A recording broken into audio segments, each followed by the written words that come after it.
नमो भगवते वासुदेवाय। जय श्री राधे कृष्णा दोस्तों, मैं प्रीति शर्मा आप सबका स्वागत करती हूँ मेरे चैनल डिवाइन दृष्टिकोण पर। अब तक की वीडियोस में हमने तृतीय स्कंद के 10 अध्यायों का सार समझ लिया है, तो आज इस वीडियो में हम 11वें, 12वें और 13वें अध्यायों का सार समझेंगे। जैसा कि 10वें अध्याय में हमने समझा था कि किस प्रकार विभिन्न प्रकार की सृष्टियों की रचना हुई है, तो आज इस अध्याय में 11वें अध्याय में मनवंतर आदि काल विभागों का वर्णन किया गया है। मतलब कि इसमें समय से रिलेटेड, टाइम रिलेटेड टर्म्स आएंगे। तो आइए शुरू करते हैं। मैत्रेय जी बताते हैं कि विदुर जी इस पृथ्वी का सबसे सूक्ष्मतम जो अंश है वह परमाणु कहलाता है, और ऐसे 2 परमाणु मिलकर एक अणु बनाते हैं और ऐसे 3 अणु मिलकर त्रिश्रेणु बनाते हैं। तो ऐसे 3 त्रिश्रेणुओं को पार करने में सूर्य को जितना समय लगता है उसे एक त्रुटि कहते हैं। तो ऐसी एक त्रुटि का 100 गुना कर दिया जाए तो इस टर्म को, इस समय को कहते हैं एक वेद। तो 3 वेद मिलकर बनाते हैं एक लव, और 3 लव मिलकर बनाते हैं एक निमेष। ऐसे 3 निमेष मिलकर बनता है एक क्षण, जिसे आम भाषा में हम पल कहते हैं। तो देखिए कि समय का विखंडन कितनी सूक्ष्मतम इकाई तक किया गया है। आगे वे बताते हैं कि 5 क्षण मिलकर बनाते हैं एक काष्ठा, और ऐसी 15 काष्ठा मिलकर बनता है एक लघु, और 15 लघुओं के मिलने से बनता है एक नाड़िका। ऐसी 2 नाड़िकाएं मिलकर बनाती हैं एक मुहूर्त। हम बहुत पूछते हैं ना कि बच्चा पैदा हुआ है, किस मुहूर्त में हुआ है, कि पंडित जी हमें ये काम करना है, इसका शुभ मुहूर्त कौन सा है। तो देखा मुहूर्त कितनी सूक्ष्म इकाइयों तक खंडित हुआ है। भागवत में इतना सब कुछ बताया गया है।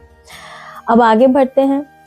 तो दिन के घटने बढ़ने के अनुसार 6 या 7 नाड़िकाओं से मिलकर बनता है एक प्रहर, और ये जो प्रहर है इसे याम भी कहते हैं।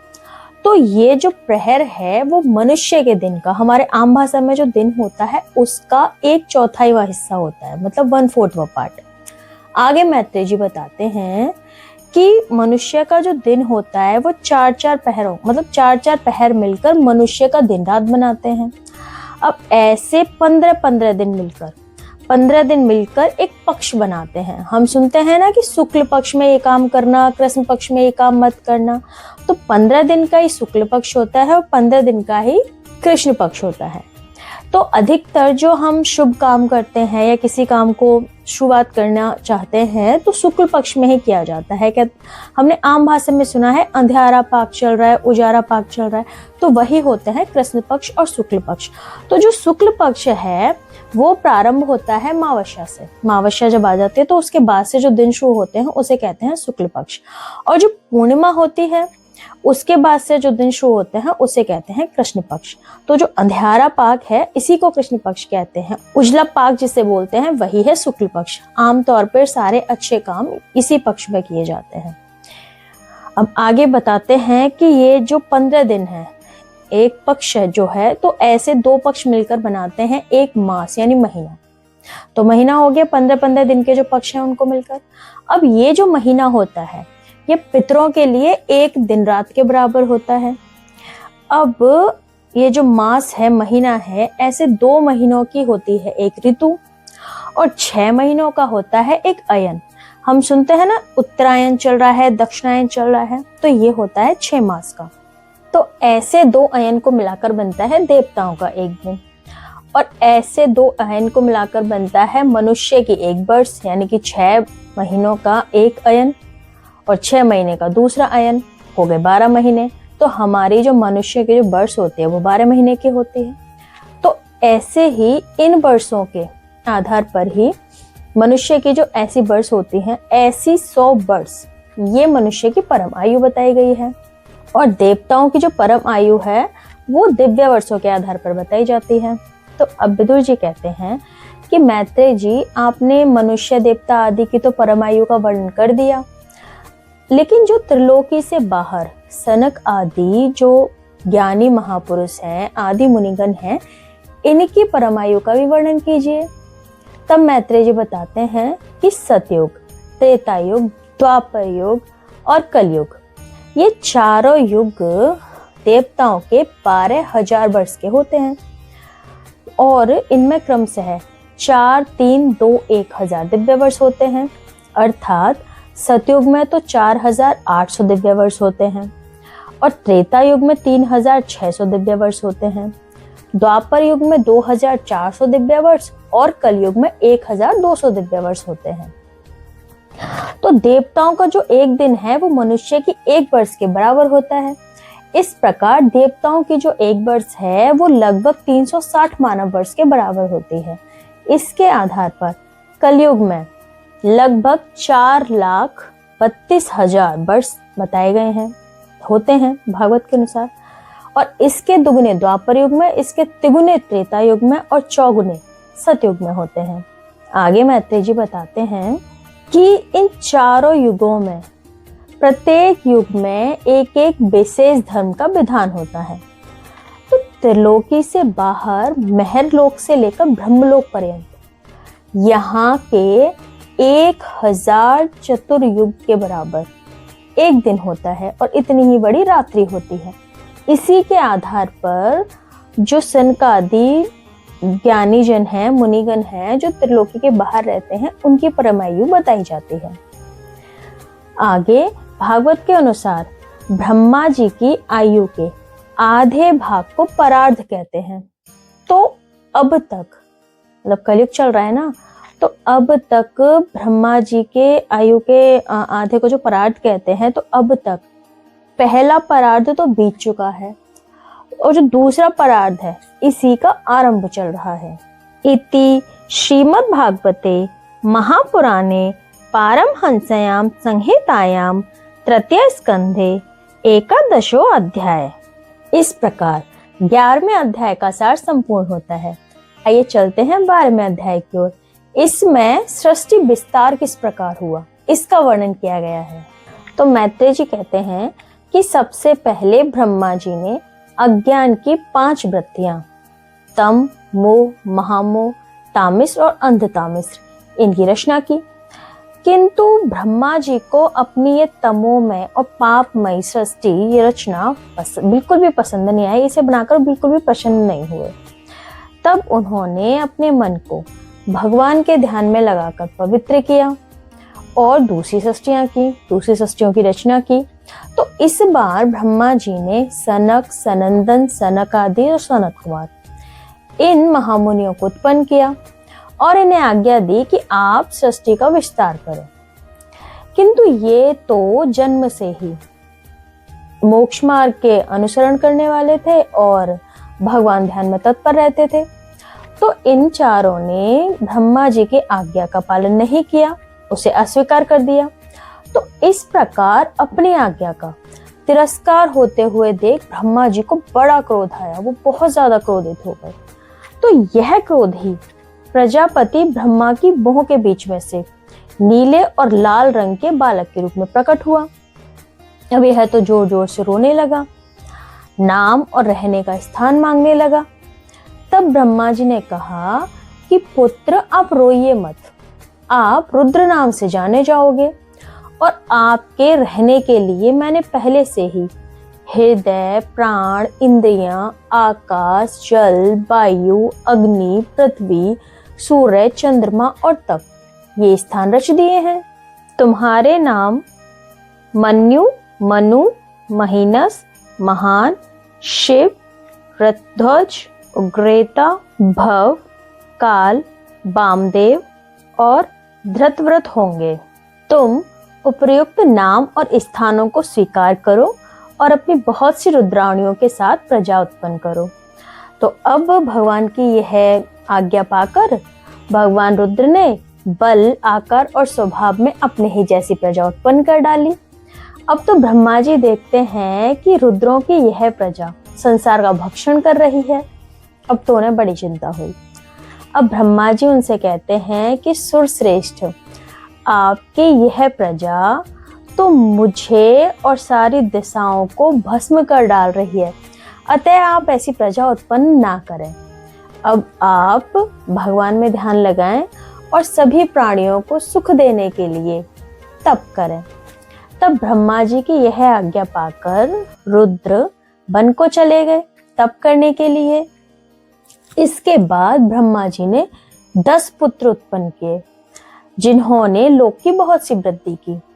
इनके नाम इस प्रकार हैं: मरीचि, अत्रि, अंगिरा, पुलस्त्य, पुलह, क्रतु, भृगु, वशिष्ठ, दक्ष और 10वें हैं नारद, जिनमें नारद जी ब्रह्मा जी की गोद से उत्पन्न हुए और प्रजापति दक्ष उनके अंगूठे से, और वशिष्ठ प्राण से, भृगु त्वचा से, क्रतु हाथ से, पुलह नाभि से, पुलस्त्य कानों से, अंगिरा मुख से, अत्रि नेत्रों से और मरीचि मन से उत्पन्न हुए।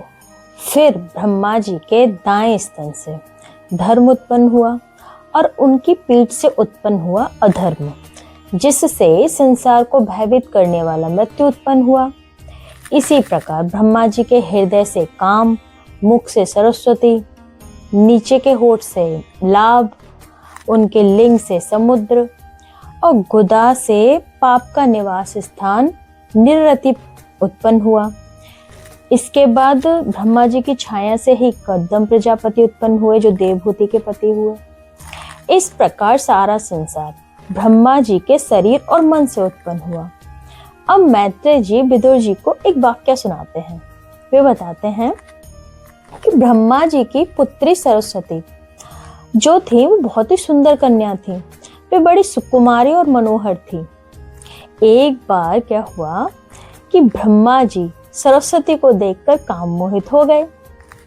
अब तो इस पर उनके पुत्र मरीचि आदि ऋषियों ने उन्हें समझाया कि आप तो हर तरह सक्षम हैं, आप तो हर तरह समर्थ हैं, तब भी अपने मन में उठने वाले काम के बेग को ना रोक सके और पुत्री गमन जैसा दुस्तर कृत्य करने का संकल्प ले रहे हैं। आप जैसे तेजस्वी महापुरुष को यह शोभा नहीं देता है। तब ब्रह्मा जी बड़े लज्जित हुए। अब तो उन्होंने अपना वह शरीर त्याग दिया। अब उन्होंने दूसरा शरीर धारण किया। वह विचार करने लगे कि मैं विश्व विस्तार करूं। अब वह देख चुके थे कि मरीचि आदि ऋषियों के उत्पन्न होने के बाद भी विश्व विस्तार कुछ अच्छे से हो नहीं रहा है, अभी भी इसमें विघ्न आ रही है। वह सोचने लगे कि स्वयं भगवान ही, देव ही इसमें कुछ विघ्न डाल रहे हैं। अब वह ऐसा सोच ही रहे थे, वह ऐसा विचार कर ही रहे थे कि उनके शरीर के 2 भाग हो गए। अब इसी से स्त्री पुरुष का एक जोड़ा उत्पन्न हुआ। जो पुरुष हुए वो थे स्वयंभू मनु और जो स्त्री थी वह हुई महारानी शत्रुघ्ना। इति श्रीमद् भागवते महापुराणे पारमहंस्यां संहितायां तृतीय स्कंधे 12वां अध्याय। इस प्रकार 12वें अध्याय का सार संपूर्ण होता है। आइए चलते हैं 13वें अध्याय की ओर। देखिए 13वें अध्याय में बरहा अवतार की कथा का वर्णन किया गया है। हमने प्रथम स्कंद के 3रे अध्याय में समझा था कि भगवान ने किस प्रकार बहुत सारे अवतार लिए, कितने अवतार लिए, तो उन्हीं में से एक अवतार था बरहा अवतार। इसी की कथा इस अध्याय में सुनाई गई है। आइए शुरू करते हैं। मैत्रेय जी कहते हैं कि अपनी भार्या, देखिए भार्या कहते हैं पत्नी को, वाइफ को, तो अपनी पत्नी के साथ जन्मे हुए स्वयंभू मनु ब्रह्मा जी को प्रणाम करते हैं और उनसे पूछते हैं कि हे प्रभु, मैं ऐसा, मतलब हम ऐसा क्या कर्म करें जिससे आपकी सेवा बन सके। अब तो ब्रह्मा जी बड़े प्रसन्न हुए कि अच्छा है, आपने मुझसे आज्ञा मांगी है पहले और उसको पूरा करने का निश्चय भी कर रहे हो। ये कहते हैं कि हर पुत्र को ऐसे ही अपने पिता से आज्ञा लेनी चाहिए और उसे पूरा करना चाहिए, उनका सम्मान करना चाहिए। तो इस पर ब्रह्मा जी फिर उनसे कहते हैं, मनु जी से, कि आप अपनी भार्या के साथ अपने ही जैसी, अपने ही समान गुणमती संतति उत्पन्न करें और धर्म का पालन करते हुए इस पृथ्वी का पालन करें और यज्ञ करते हुए श्री हरि की आराधना करें। इस पर मनु जी कहते हैं कि प्रभु मैं अवश्य ही आपकी इस आज्ञा का पालन करूंगा, किंतु मेरे रहने के लिए स्थान तो बताइए, मेरे और मेरी भावी प्रजा के लिए रहने का स्थान बताइए। सभी जीवों का निवास स्थान वह पृथ्वी इस समय प्रलय के जल में डूबी हुई है। आप इस देवी के उद्धार का प्रयत्न कीजिए, पहले इस पृथ्वी को तो बाहर लाइए, तभी तो मैं प्रजा उत्पन्न करूं, उसको रहना भी तो है कहीं। ठीक है। अब ब्रह्मा जी उस अथाह जल में डूबी हुई पृथ्वी को देखकर बड़े चिंतित होते हैं। वे सोचते हैं मैं इस पृथ्वी को कैसे बाहर निकालूं। वह ऐसा विचार कर ही रहे थे कि ब्रह्मा जी के नासा छिद्रों से अकस्मात यानी अचानक सडनली एक अंगूठे के बराबर का बरहा शिशु निकलता है, प्रकट होता है। अब तो वह बरहा शिशु देखते ही देखते क्षण भर में हाथी के बराबर हो जाता है, घुरघुराहट करने लगता है। मुनि गण उस घुरघुराहट को सुनकर समझ गए कि यह तो स्वयं भगवान ही हैं। अब तो वह उनकी स्तुति करने लगे। अब तो भगवान लीला करते हुए जल के अंदर घुस गए, जल में प्रवेश कर गए। अब भगवान उसमें उछल के पूंछ उठाकर उछल के एकदम बड़ी ऊंची छलांग लगाते हैं, अपने गर्दन के बालों को फटकारते हैं, गुड़गुड़ाते हैं और अपने खुरों से बादलों को चीर देते हैं। ऐसी लीला कर रहे थे। फिर भगवान जल में घुस जाते हैं, फिर से प्रवेश कर जाते हैं। भगवान तो स्वयं ही यज्ञ पुरुष हैं, तथापि वह सूकर रूप धारण करके सूंघ सूंघ कर पृथ्वी को ढूंढते हैं। अब तो पृथ्वी उन्हें मिल जाती है, ढूंढ लेते हैं पृथ्वी को और अपनी दाढ़ों पे, जो बाहर निकले हुए सूकर के दांत होते हैं ना, उन पर रख के पृथ्वी को ऊपर लाते हैं। अब मार्ग में हिरण्यकश्यप उन्हें मिल जाता है। अब तो प्रभु के वो गदा मार देता है, जिससे प्रभु का क्रोध चक्र के समान तीक्ष्ण हो जाता है, लेकिन वह शांत रहते हैं। सबसे पहले तो वह पृथ्वी को उचित स्थान पर रखते हैं, उसके बाद वह हिरण्यक्ष का सामना करते हैं। दोनों में घमासान युद्ध होता है। प्रभु हिरण्यक्ष को इसी प्रकार मार देते हैं जिस प्रकार सिंह एक हाथी को मार डालता है। उस समय भगवान की थूथनी और कनपटी, ये जो आगे का हिस्सा होता है उससे बोलते हैं, थूथनी और कनपटी पर लगे हुए रक्त के कारण ऐसे प्रतीत हो रहे थे मानो कोई गजराज यानी कि हाथी लाल रेत के टीले में टक्कर मार कर आया हो। मैत्रेय जी कहते हैं कि भगवान के चरित्र तो सदा ही कीर्तिमान होते हैं, कीर्तनीय होते हैं। उनके कीर्तनों को सुनकर, भगवान की कथाओं को सुनकर तो जो बुद्धि है वह घोर से घोर पापों को, तापों को नष्ट कर देती है। भगवान की इस मंगलमय कथा को जो सुनता या सुनाता है, उस पर तो भगवान शीघ्र ही प्रसन्न हो जाते हैं। इति श्रीमद् भागवते महापुराणे पारमहंस्यां संहितायां तृतीय स्कंधे बरहा प्रादुर्भावनानुवर्णने त्रयोदशो अध्याय। इस प्रकार 13वें अध्याय का सार भी संपूर्ण होता है। उम्मीद है आज का वीडियो आप सभी को पसंद आया होगा और समझ में भी आया होगा। ऐसे ही आगे की वीडियोस को देखने के लिए बने रहें मेरे चैनल डिवाइन दृष्टिकोण पर। हमारे चैनल को सब्सक्राइब कीजिए और हमारे वीडियोस को शेयर कीजिए। धन्यवाद। जय श्री राधे कृष्णा।